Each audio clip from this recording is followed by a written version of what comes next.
Hey everybody, what's up? Ehren here, Question Period Canada. Just throwing some things together before we get going. It's going to be an exciting day. Yesterday was off the charts. It was so exciting. I can't wait. So we've just got one last thing to set up here. And I'm really sorry for this.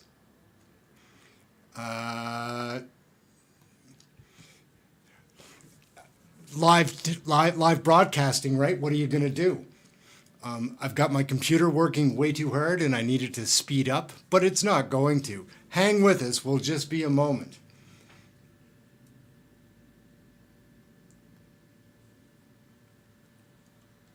Oh Lord, this is awful. All right, here we go. We've got it ready to go. Oh no, we don't. Oh, Lord, well, what are you going to do? Anybody, this is the most trouble I've ever had getting started.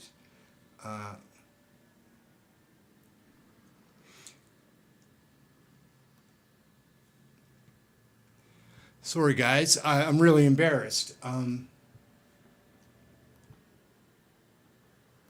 Here we go. We're ready to go now.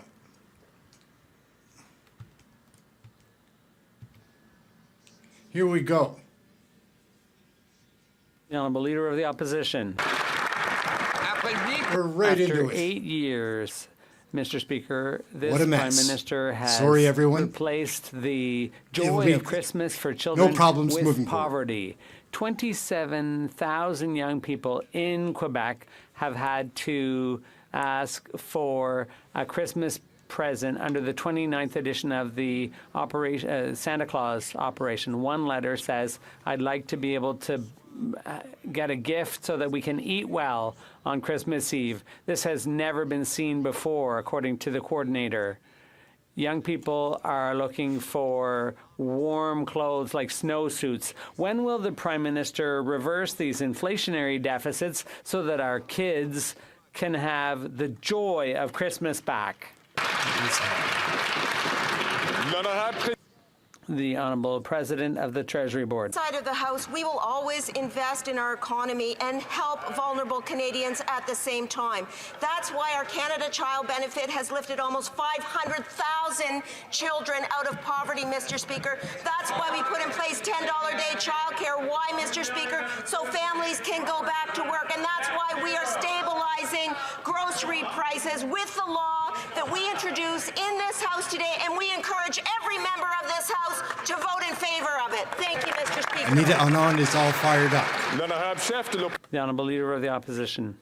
The Environment Minister, the Liberal Environment Minister, is imposing a tax that punishes single moms, farmers, and small business. At the same time, he's been taking 60,000-kilometer flights in business class, obviously, and his climate change coordinator took flights to the equivalent of going around the globe 4 times, Mr. Speaker. When will the government stop the hypocrisy and the taxes?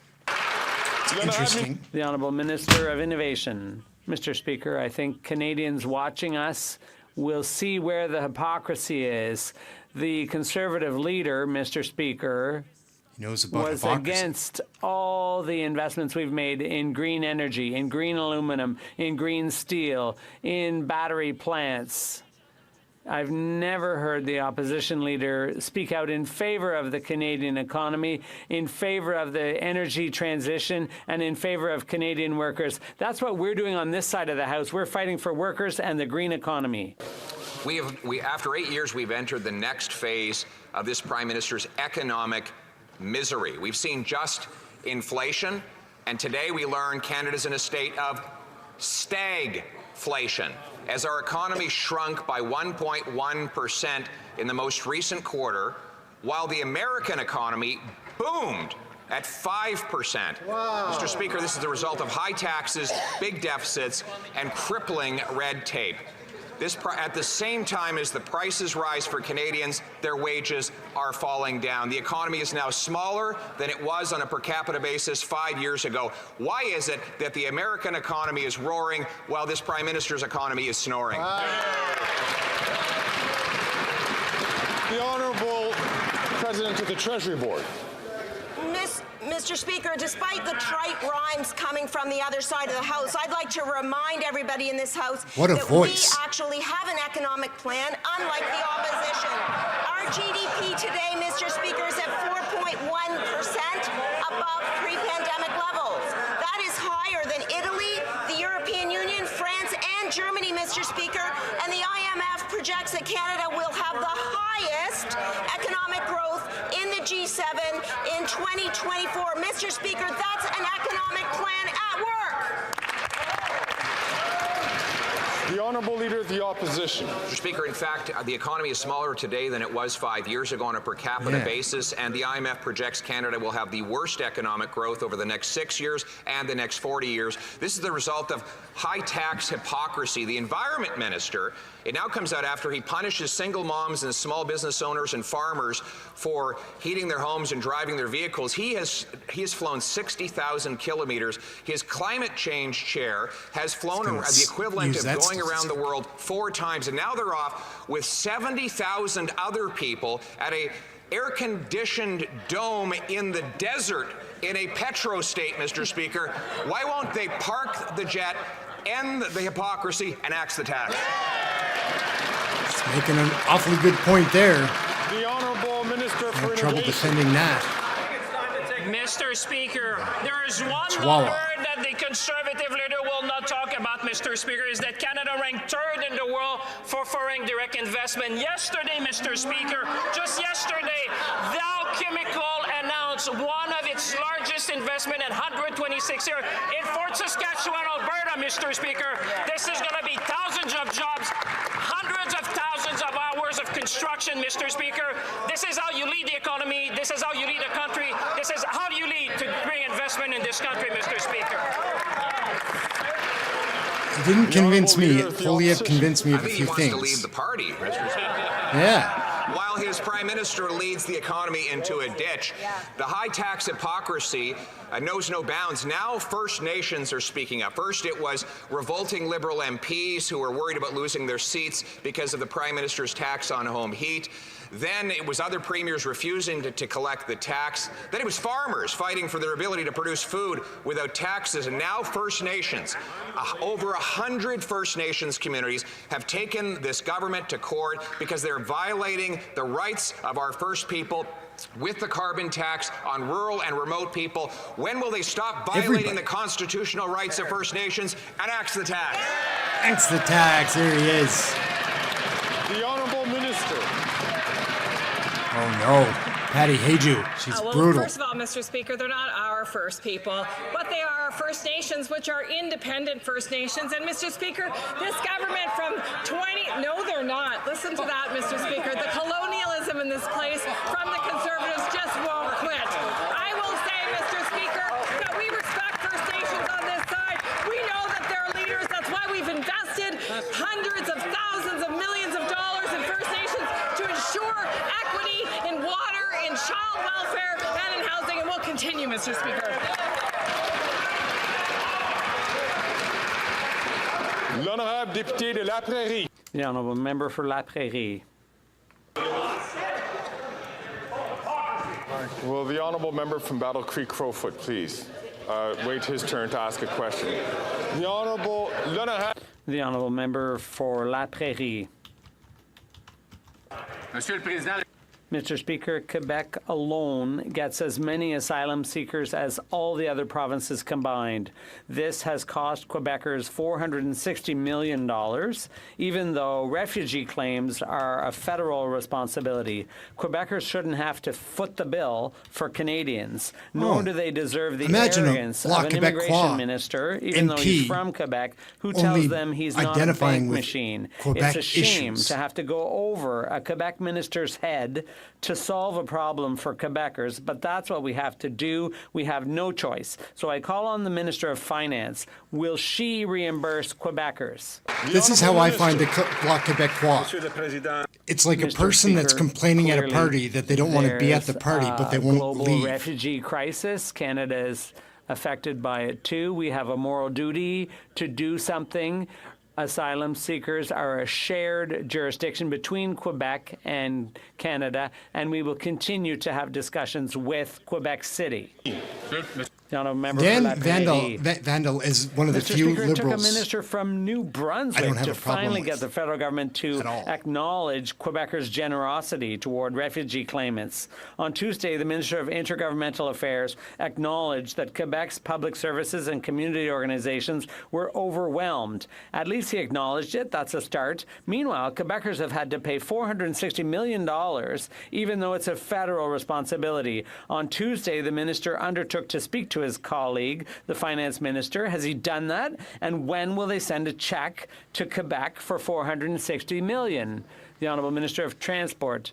Mr. Speaker, I'm glad my colleague has acknowledged the work done by my colleague and friend, the Minister for Intergovernmental Affairs. There have been very constructive talks between the immigration minister and his counterpart in Quebec City. I've had a number of meetings with other members of Mr. Legault's cabinet. These are solid ties. The Bloc is trying to suggest that there's a squabble, but the only fight here is one that the Bloc is trying to pick, but there is no such fight because we're working together well. That's what the Bloc does, though, isn't it? Member for Burnaby South. The U.S. officially charged an Indian government employee with attempting to assassinate a member of the Sikh community in New York. The target was on the very same list as Sikh Canadian Hardeep Singh Nijjar, who was murdered in Surrey. These new allegations make Sikh Canadians feel even more unsafe. Meanwhile, the Conservative leader is siding with the Modi government and blaming Canada. JAGMEET's got to go, guys. What is the government doing to ensure the safety of Sikh Canadians amid these serious allegations? Every issue that we have with the Liberals, we can, well, the Liberals are the way they are, but the NDP could help us out. Question. Obviously, the RCMP, with their policing partners across the country, are very engaged with the Sikh community and other communities across the country that understandably feel an increased threat level with respect to what the U.S. Justice Department filed in a court in the United States yesterday. It is obviously a source of concern that's understandable in the Sikh community. The RCMP are continuing to collaborate with American law enforcement partners and will do everything necessary to ensure the safety of Canadians. Hear, hear. L'honorable député de Burnaby Sud. The honourable member for Burnaby South. We learned with great sadness that children in Quebec are asking Santa Claus for warm clothes and food. Operation Santa Claus has seen an increase in the number of these requests. 2,000 more requests have been made over year. How is the government going to deal with this crisis? The Honourable Minister. Mr. Speaker, we are here on this side of the House continuing to build an economy that works for all. That's why we introduced a bill here in the House today to build the economy for children, for seniors, for small business, and for grocery prices. That's our plan, Mr. Speaker, and I would encourage everyone in this place to vote in favor of it. Yeah. They're always talking about the future. Living in the moment, aren't we? With CFRA's Bill Carroll, Dr. Barry Dworkin reported the case of a United Kingdom doctor who came to Canada fully qualified and ready to practice, but denied the ability to take a work permit simply because she was self-employed, an obvious paperwork snafu. She joins the 20,000 immigrants to Canada who are doctors that can't work, 32,000 nurses. Why won't the government take my common sense plan to bring in a Blue Seal professional standard that will allow immigrant doctors, nurses, and other professionals to quickly prove they are qualified, get to work earning powerful paychecks, serving patients in need. Sounds like a good idea. The Honourable Parliamentary Secretary. Sounds like Thank a good you, Mr. idea. Speaker. Thank you to the member across for the good question. We are working in partnership with the Ontario government to help reestablish all the wearing on his lapel foreign there? doctors, making sure that they can get accredited. Thank you so much for the question. What the hell was that? From Calgary Forest Lawn. What kind of an answer was that? NDP government, they're not worth the cost. Right. While the U.S. economy is booming with a growth of 5.2%, Canada's economy is shrinking. Canada will have the worst GDP per capita growth in all developed nations. In fact, U.S. GDP per person will be $80,000. Canada's only $50,000. Never has a government spent and taxed so much on Canadians with so little to show. Will the finance minister stand up today and tell Canadians why she's taking more from them and making them poorer? Oh, don't get CHYSTIA FREELAND up here. The Honourable Parliamentary Secretary. No, she's not there. Speaker, Thank while goodness. the Conservatives continue to almost talk as down the bad. economy, allow me Not to quite, add though. in a few more facts into this House. We have ensured that 1.1 million additional jobs are available to Canadians since the end of the pandemic, Mr. Speaker.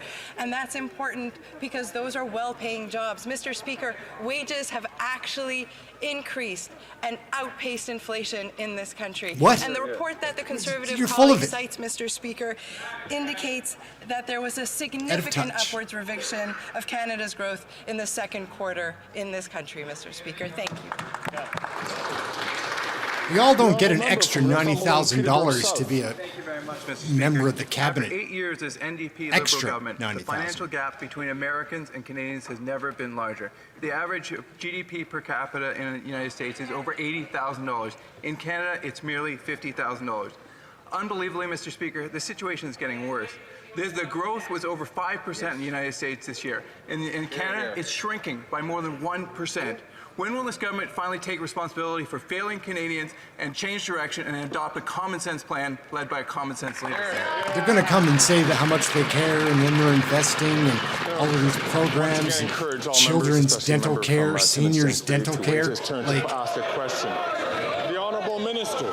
Mr. Speaker, I'd like to thank the member because he gives me the opportunity to talk about an American investment that just happened yesterday, Mr. Speaker. In fact, Dow Chemical made one of the largest investment in 126 years of history, Mr. Speaker. They're going to invest more than $10 billion in Fort Saskatchewan, Alberta, Mr. Speaker, to do the first net zero ethylene plant in the world, Mr. Speaker. We're going to be producing green plastics. We're going to create jobs. We're going to grow the economy. That's a plan for the future, Mr. Speaker, and we're going to put it in place, Mr. Speaker.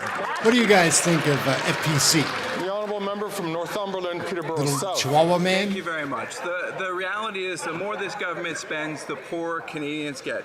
Over the last 8 years, this government has imposed a record tax burden on Canadians. Levels of debt and deficits never seen before in this country. And the result is the worst per capita growth rate since the Great Depression.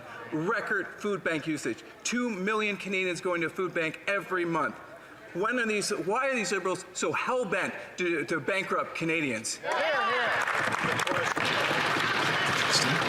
The Honourable Parliamentary Secretary.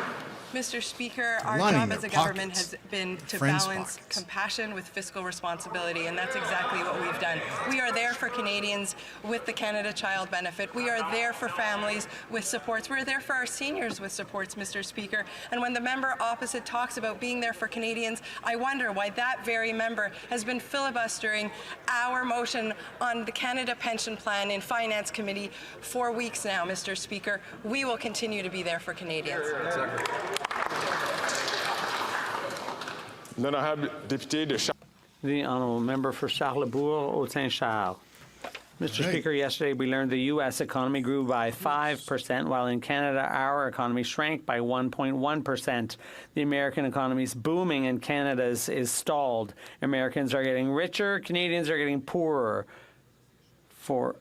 Given these figures, will the government admit their economic plan is a failure? Then I have The Honourable Minister of Transport. Mr. Speaker, I'd like to commend Yippee my dippy. colleagues' courage in asking a question in French It's not easy for a Francophone in the Conservative caucus, and even though I disagree with him... What are you doing? All Liberals here will stand up for his right to speak French. What in the hell was that? Pablo Rodriguez needs to just keeping his chair. Oh, well, we've got Mr. Horse. Here he is. The honourable member for Charlesbourg-Haut-Saint-Charles. Mr. Speaker, to answer clearly in French, a comment like that, I'd like to point out that my colleague apologized at committee.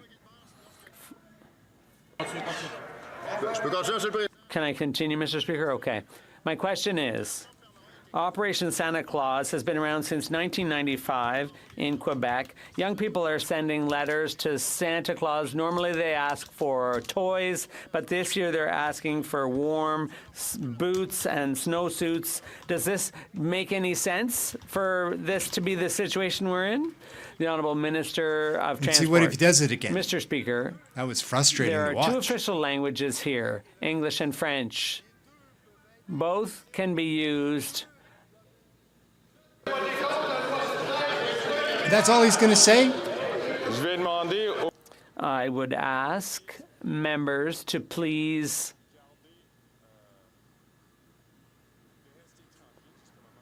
stay quiet and calm while a person answers a question. The Honourable Minister of Transport, from the top. Thank you, Mr. Speaker. Once again, French needs to be respected in this place. Both official languages should be respected in this place. Who says they aren't? And if a colleague answers in their mother tongue, that should be respected, whether it's English or French. Once again, I commend the courage of my colleague. It must not be easy being a Francophone conservative, given the tyranny of their colleagues. We will always stand up for the right to speak in French. They're just as bad as the Conservatives. They might be worse. Because they pretend that they're nice. The Conservatives don't do that, at least. Like, don't act like you're my buddy if you're not. The Honourable Member for Avignon, Lamitis, Matane, Matapédia. Mr. Speaker, COP28 kicks off today, and already the Liberals have had time to make another cowardly decision on climate change. Yesterday, Canada announced it would not allow the final declaration to state that we will one day have to move away from fossil fuels. The COP hadn't even started yet, and already Canada was fighting alongside the other petromonarchies to pollute more and more. To quote Greenpeace, the government is seriously slowing down the global fight against climate change. Mr. Speaker, why are the Liberals sabotaging the world's efforts to fight climate change?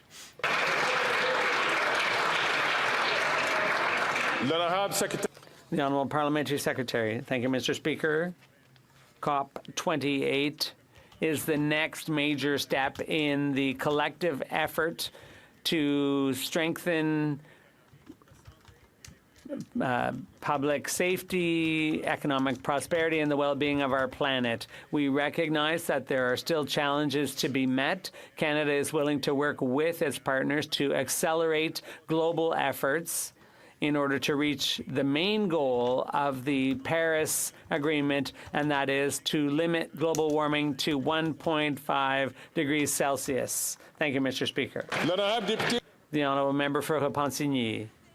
Bad news for the Liberals, Mr. Speaker. Their carbon capture strategy, the one they've been hiding behind at COP28, was panned by the OECD last week. A report from the International Energy Agency warns that it's a mistake to rely too heavily on carbon capture. The IEA warns that we need to start letting go of the illusion we will capture implausibly large amounts of CO2. What's the ribbon she's wearing? It insists there's no alternative to switching to clean energy. When will the Liberals finally understand that their carbon capture strategy they're talking about in Dubai is nothing but a mirage?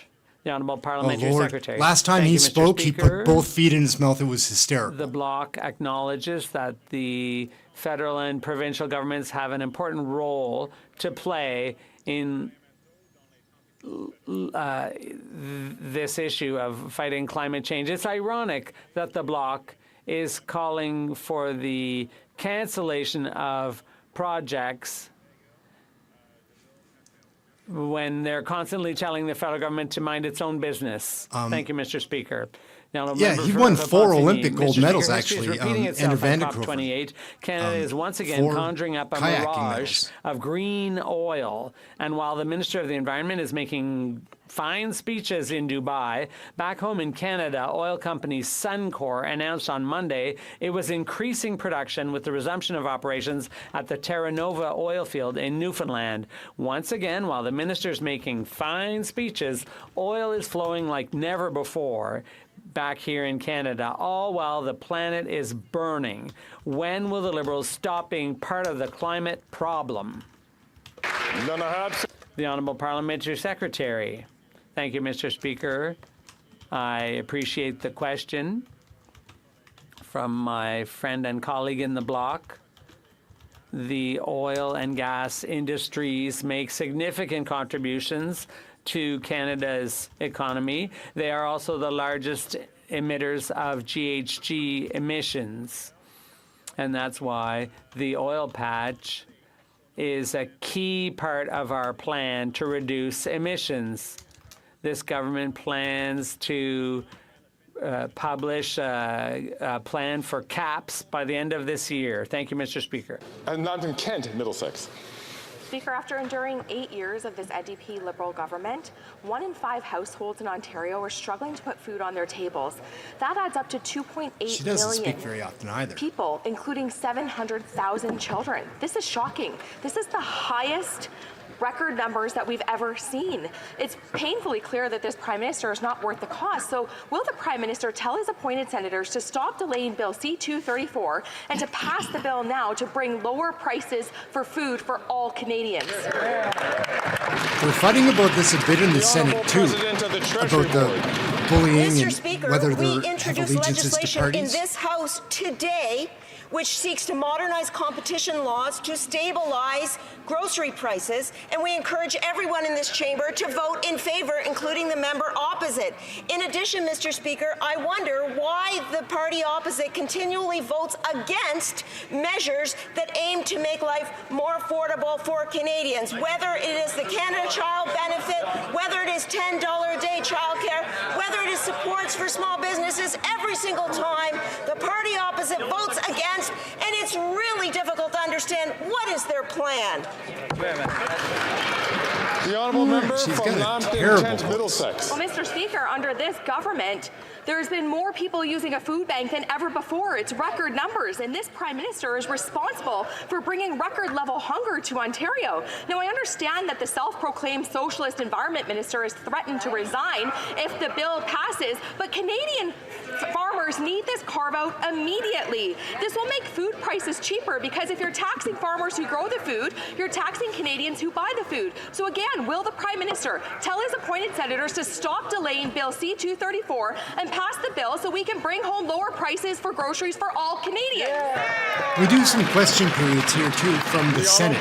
They're interesting. They're a lot different than this, Mr. Speaker, I but just it's start still by interesting. reminding the members opposite that the Senate is independent, and the only senators that sit in a caucus sit in that conservative This caucus. is And a load of I'd crap. add, It's Mr. just Speaker, not true. that farmers understand the importance of fighting climate change and reducing emissions, and I thank that farmer for running her last election campaign on pricing carbon.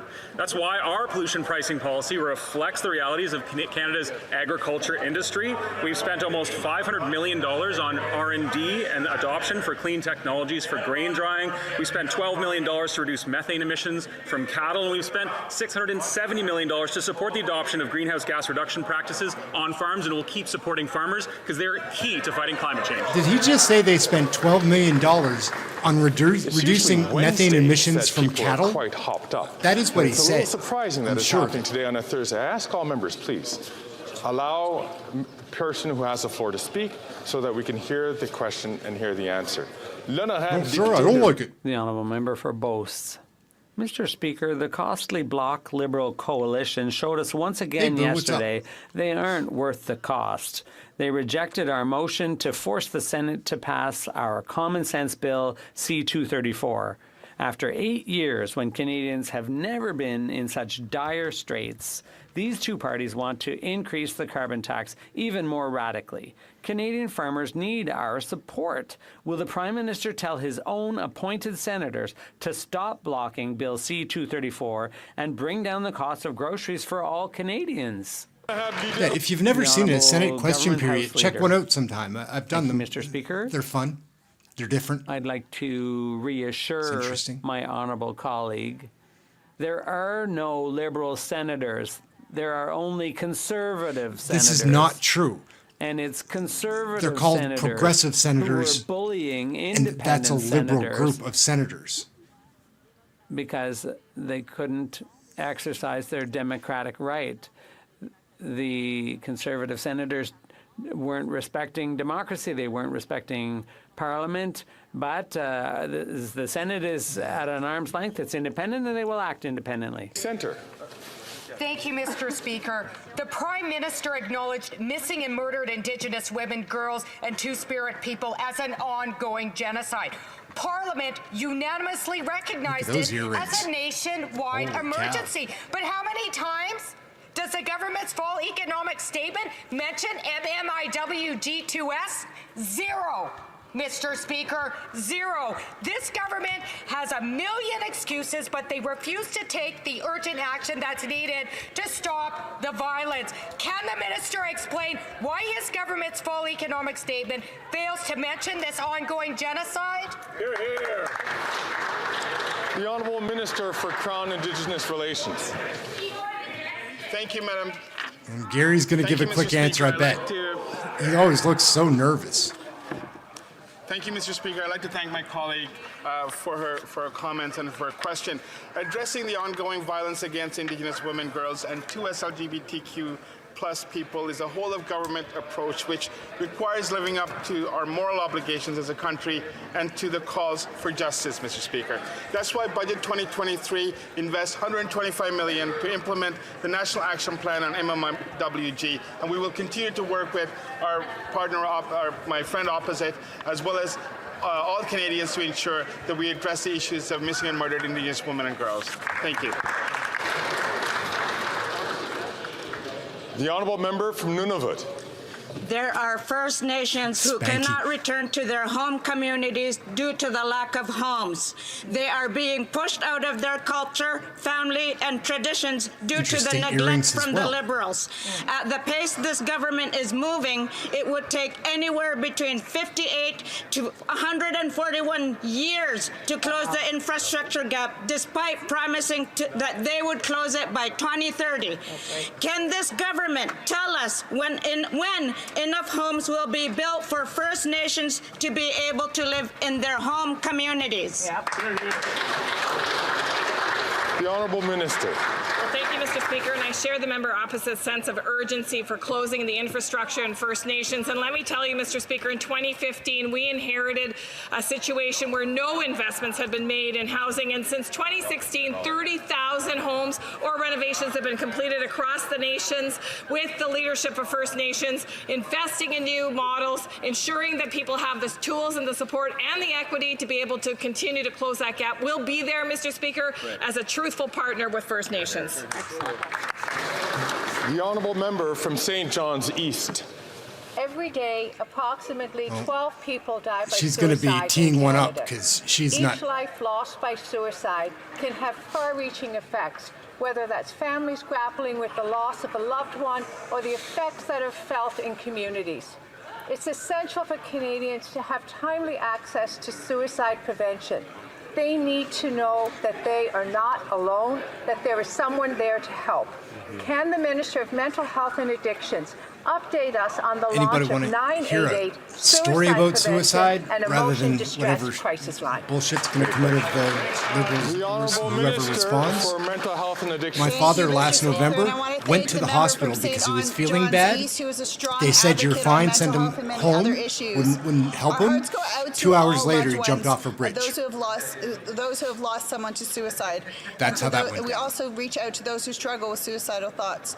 Each life lost shatters an entire family, communities, and so much more.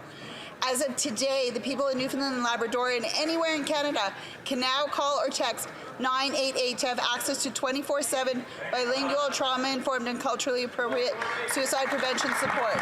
See, that person's not going to help. If you're worried about someone else thinking about suicide, call or text 988. She'll make people You are not alone. not There wanna is be help here. available. Thank you, Mr. Speaker. Proud of herself. Got to admit, guys, the more I watch it, the more I get, or the more I'm understanding that they're not like kind of slipping answers. They're straight up lying half the time. And it's frustrating to watch that. It's still fun. It's still fun, but like. Mr. Speaker, Weird. Canadians know that after 8 years, this Prime Minister is not worth the cost. People see it on their grocery bills, and farmers who grow the food see it while paying for their fuel. A young producer showed me his propane bill for grain drying from the start of harvest. In a span of 12 days, just 12 days, it cost him $950 in carbon tax alone, and harvest was just getting going. He's still waiting to see the final bill from drying his crops. Will the Prime Minister tell his appointed senators to stop delaying Bill C2, 3, 4, and axe the tax for the farmers who grow our food? The Honourable Minister for Innovations. Mr. Speaker, I'd like to thank the member for the question. In fact, I know he's a very influential member of his caucus, Mr. Speaker, and people watching would know that.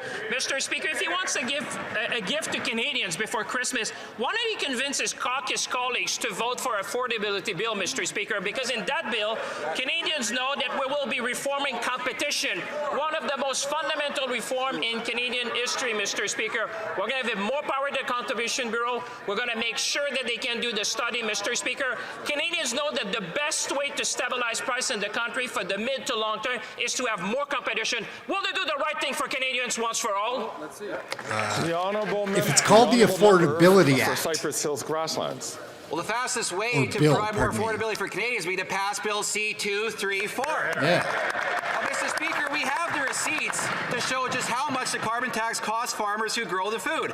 The natural gas bills for different months from a Saskatchewan farmer show that 1 month without grain drying is $135 a month, but 1 month with grain drying, $6,400. That's why the House passed Bill C-234 to give farmers tax relief.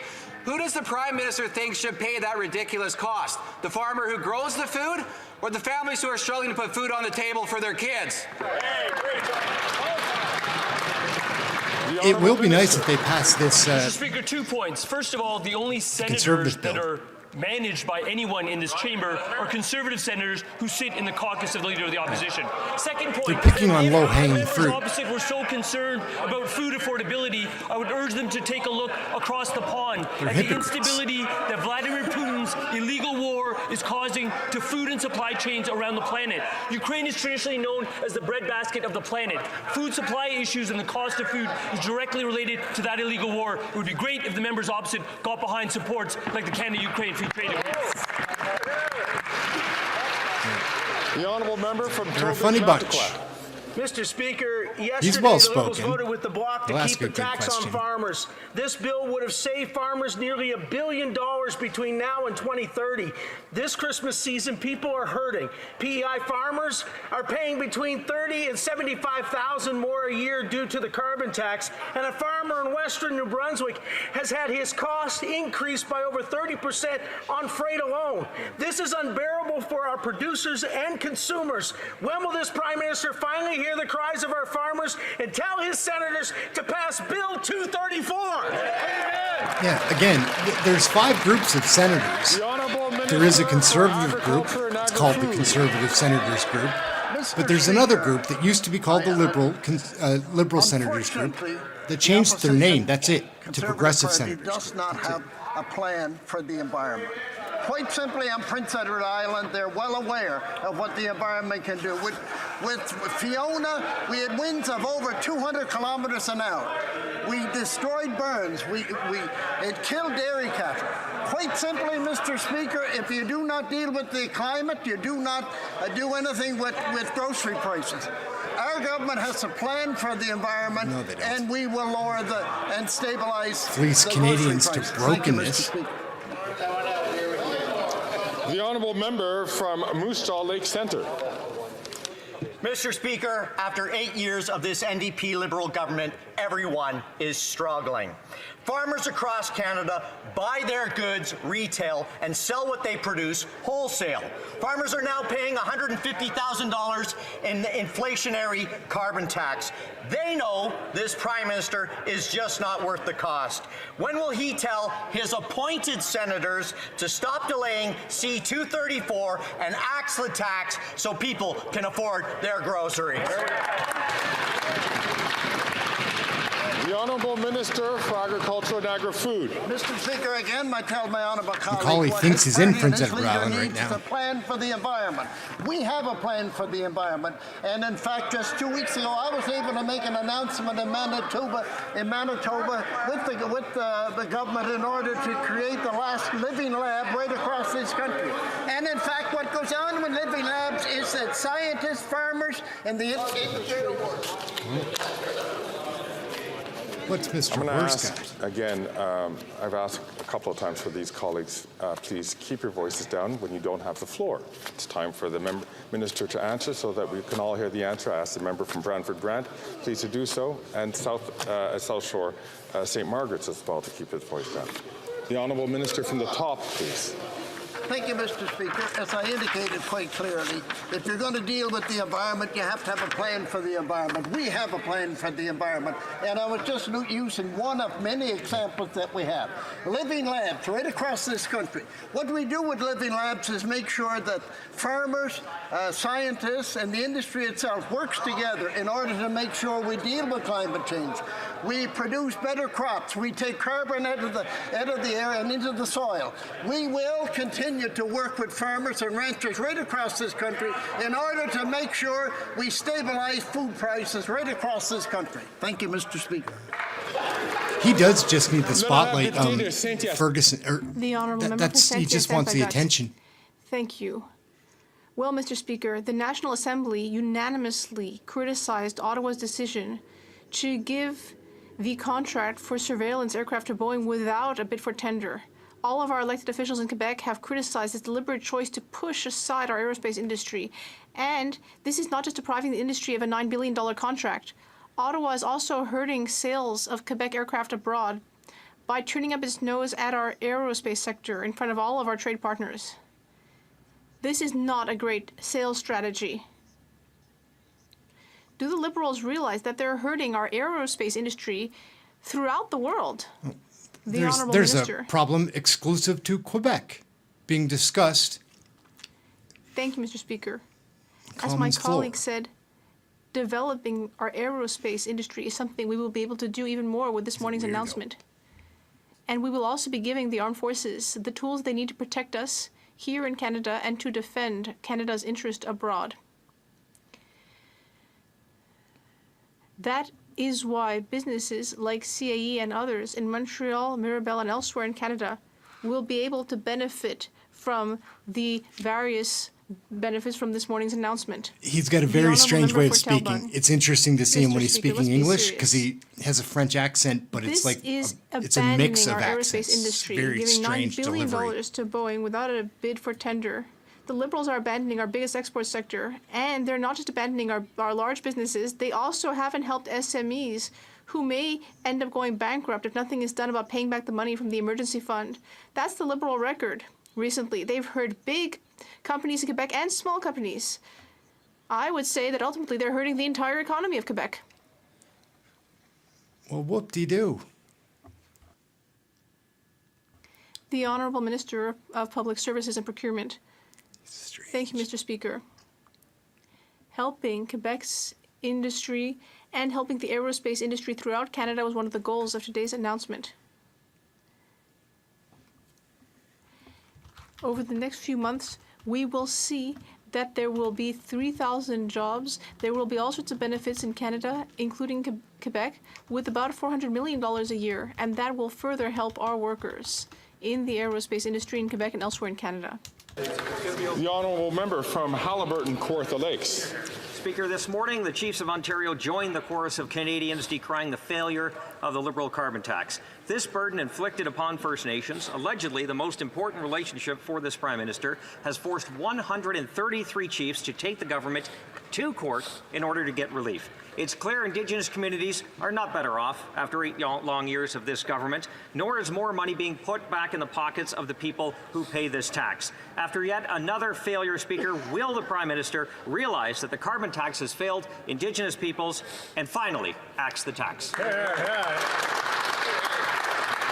The Honourable Minister. Thank you very much, Mr. Speaker. You know, this summer we saw a record wildfire season raging across the country, and I, as Minister of Indigenous Services Canada, worked with First Nations leaders all across the country as they did the most unmanageable to protect their communities. Evacuations, Mr. Speaker, people displaced for weeks, if not months, Mr. Speaker, land and property and infrastructure destroyed. We'll continue to work on fighting climate change and protecting people as we see this astronomical threat bearing down, and I look forward to doing that with First Nations leaders. The honourable member from Halliburton, Kawartha Lakes. She has a little bit more energy than she often does. It's usually draining. It was approved the 112 infrastructure projects sitting on that minister's desk that would deal with the effects of climate change, adaptation and mitigation. In fact, it was Indigenous projects that talked about dikes, dams and culverts, things that would give Indigenous communities the fighting chance to stay on their land in the event of an extreme weather event. But this minister would rather waste money. Instead of investing $6 to save those $1 to save $6, rather than the current plan of evacuation, relocation, and rebuilding. When will this minister get serious about helping Indigenous communities? Listen to the chiefs of Ontario, axe the tax. There we go.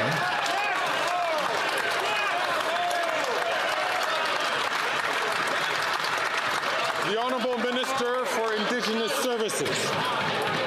Speaker, it's too bad that the former leader of the opposition didn't listen to the chiefs of Ontario. If I was Indigenous, I would not like this being the Minister of Indigenous Services. Children suffered with discriminatory First Nations child welfare as education rates and levels were underfunded per capita.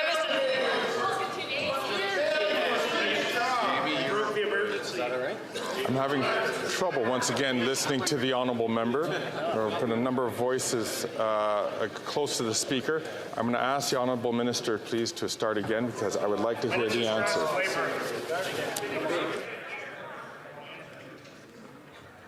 Mr. Speaker, you have to ask yourself, how did that infrastructure gap get so big? And it was a decade of neglect. In fact, Mr. Speaker, the leader of the opposition on the day of the apology of Prime Minister Harper said that what people really needed to do was actually get to work and show work values. These are the kinds of ethics that these Conservatives hold in terms of First Nations. We'll continue to work with First Nations on rights in respectful ways, in closing gaps, Mr. Speaker. That's what responsible governments do. Didn't finish her answer. She was looking to sit down. Read the report. I'm going to ask all members once again to please listen to their whips as they were trying to give signs for folks to keep it together. Fergus is one to The talk honourable about member keeping for it together, Chicoutimi. right? Mr. Speaker, once again yesterday, we saw that this Liberal Bloc coalition is not worth the cost. The Bloc joined the Liberals, as usual, to reject our motion to ask the Senate to adopt our common sense bill, C-234, to exempt farmers from the carbon tax. After 8 years, with food banks struggling, these two parties want to increase the tax even more radically. Will the Prime Minister tell his own appointed senators to stop blocking C-234? The Honourable Minister of Public Services and Procurement. Thank you, Mr. Speaker. What Conservative senators ought to say to Conservative MPs is that the price on pollution reduces pollution, it puts more money in the pockets of 8 out of 10 families, and it creates the jobs we need for the economy of the future. We all know that the official policy of the Conservative elite is that climate change doesn't exist, but this is 2023, and we're counting on Conservative senators and MPs to review that position. The honourable member from Don Valley East. Well, thank you very much, Mr. Speaker. Mr. Speaker, I'm a proud Canadian. I'm proud of this nation's bilingualism, and I'm proud of the federal government's role in promoting both official languages. In the House of Commons, it is a privilege for me to hear both official languages being used. Therefore, I was both shocked and disappointed at the Canadian Heritage Committee this morning when a conservative MP asked a francophone minister from Quebec to answer her question in English. Could the Minister of Canadian Heritage tell this House about the long-standing importance of the official language use in this government? Thank you, Mr. Speaker. What is he picking at there, do you think? The Honourable Minister. Thank you, Mr. Speaker. I'd like to thank my colleague for his question. I'd like to start by saying that I'm a proud Quebecer, a proud Francophone. I'm very proud to be able to speak French, and I would like to remind us all that we have the right to express our opinions in the language of our choice, no matter what the language the question was asked in. I was very pleased to be able to speak about the agreement with Google, but unfortunately a member of the Conservative caucus used that opportunity to question my right to express myself in my mother tongue. We are the first government to have recognized the decline of French. Bilingualism is a fundamental principle of our country. We will continue to defend and promote it, despite the fact that the Conservatives don't seem to like that. That's the most attitude I've ever seen her bring. The honourable member She was shooting looks and everything.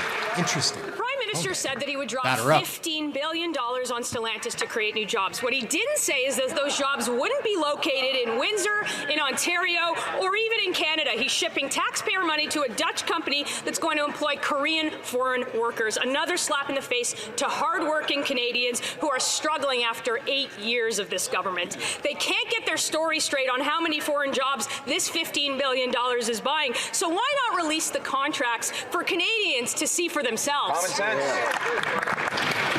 want to see the contract. The Honourable Minister for Innovation. Sure, I'm afraid I'll have to say we'll take no lessons from a party for the Take leader. no lessons from these Conservatives. Mr. Speaker, imagine not that he oversaw the loss of 3,000, not the loss of 30,000, the loss of 300,000 manufacturing jobs in this country, Mr. Speaker. And this man would like to tell us what to do, Mr. Speaker. Canadians know better. We'll continue to invest in Windsor. We'll invest in the auto sector. We'll invest in our workers. We'll invest in a prosperous Canada, Mr. Speaker.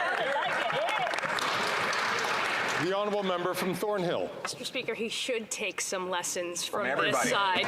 The story changes every single time he is asked. He should admit that Canadians got robbed blind with this deal. The Prime Minister even told his backbench to keep this all a secret and talk out the clock so they don't have to release documents. There's no reason to do that unless they're hiding something. Yes. So we want to know what's in this deal, why he spent $15 billion to ship Canadian jobs overseas and pretend that after 8 years they care about labor in this country. Why so secret? What are they hiding?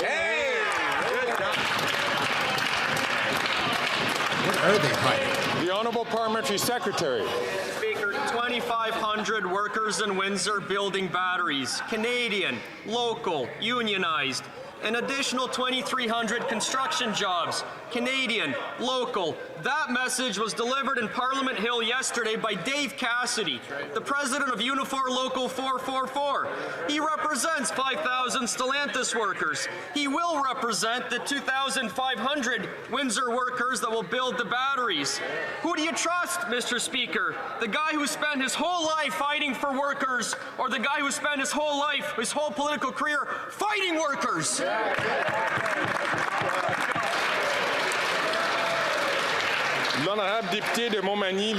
The honourable member from Montmagny-Lillé, Kamouraska, Rivière-du-Loup. Mr. Speaker, Quebecers are learning that the Northvolt battery factory in Quebec will be using hundreds of foreign replacement workers. That's $7 billion in taxpayer money, which will be used to fund jobs that should belong to Quebecers. Once again, this Prime Minister is just not worth the cost. After 8 years in power, this Prime Minister is failing to protect Quebecers' jobs. He should make the contracts public. He should make them public. I'm just going to put on my glasses here. He needs to make these contracts public for the battery factories. When will he do that? Yeah, an hour and a half ago, I made a video about the Stellantis plant and how many people want to see the contract. Mr. Speaker, I'm glad that my colleague put his glasses on. Check that out after. because I think he should start writing down some of the numbers here. The Conservative Party is never in favor of investing in the battery industry. They were against the GM investment. They were against Ford. They were against the Volkswagen investment. And now they're against Stellantis investment, which is going to create 2,500 jobs at the factory and up to 2,300 to build the factory, Mr. Speaker. It's absolutely scandalous. Canadians can clearly see what side the Conservatives are on, and it's clearly not on workers' side. Member from Malpeque. Thank you, Mr. Speaker. Mr. Speaker, the loss of innocent lives in the Middle East as a result of the ongoing conflict between Israel and Hamas has been tragic. There is an increasingly dire need to ensure aid gets into Gaza, where civilians are suffering. Canadians want to know how the government is helping bring relief to the region. Can the Minister of International Development please update the House and Canadians what our government is doing to provide help to those desperately in need? The Honourable Minister for International Development. Speaker, I want to thank my colleague for the question. Canada was the first Western government to take action by providing $60 million in aid for civilians affected by the conflict in Gaza. This included a matching fund that brought in 12 Canadian humanitarian organizations, and I'm pleased to share with this House that Canadians from coast to coast to coast donated almost $14 million to this campaign, and we will double this amount to nearly $28 million. This funding will go to provide much-needed water, food, and medicines to all civilians affected by this conflict. Thank you, Mr. Speaker. He's so soft-spoken. The Honourable Member for Rosemont-Patry. Mr. Speaker, Quebec is known worldwide for its aerospace expertise.